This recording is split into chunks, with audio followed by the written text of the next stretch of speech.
tiap orang, yang salah satunya aku bahas di situ Ya. ya. Banyak banget orang kan bikin rumus gitu. 50, 30, 20 Iya, kayak gitu. iya. Karena itu yang standar baku tuh yang muncul di era media sosial sekarang, atau investasi harus ini atau apa. Tapi balik lagi paling dasar, itu tergantung seberapa banyak loh uang yang kamu punya gitu.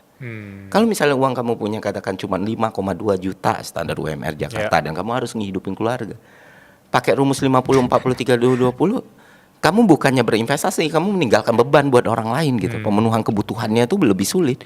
Jadi nilai dari 5,4 juta itu yang harus kamu naikin gitu. Berarti kamu bukan butuh untuk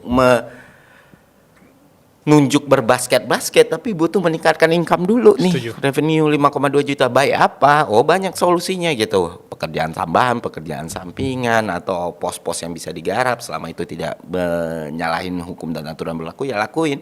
Dan kalau emang butuh pertambahan, misalnya 5,2 juta dan harus tambah, berarti nggak ada ruang gambling dong di situ. Harus cari risknya yang rendah gitu, Ya. supaya nilai ini nambah terus-terusan gitu. Nah, itu yang harus dipahamin orang. Makanya aku pakai rumus itu, ada yang namanya atap, ada yang namanya dinding, ada yang namanya lantai kan. Ya. Jadi nggak serta-merta, wah yang paling penting itu planningnya seperti apa, enggak juga. Income-nya dapat dari mana dulu, kan ada atapnya gitu. Rumah kalau nggak ada atapnya ya kolaps juga. Planning itu planner itu di dindingnya gitu ya. Atau investment itu di dindingnya, atau income itu di atapnya. Itu kan udah kita breakdown satu-satu gitu. Jadi hal-hal seperti itu yang harus diingat orang-orang. Jadi di zaman sekarang dengan volatilitas yang luar biasa sekali, yang nggak ketebak sama sekali, kupikir pilihan realistis itu udah pilihan paling masuk akal di era ini ya. Bukan tentang menggandakan uang yang kamu punya sekarang, tapi store of value-nya gitu. Ya. Di zaman ini ya. Ya, Karena aku zaman nggak ini. ngeliat.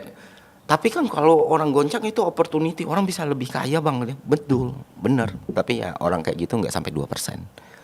Kayak gimana lu mastiin lu masuk di 2% bukan 98%? Gue sih ogah. terlalu bednya terlalu tinggi gitu. Iya. Memang ada di setiap krisis itu orang yang akhirnya jadi kaya banget, tapi ya jumlahnya sangat sedikit gitu.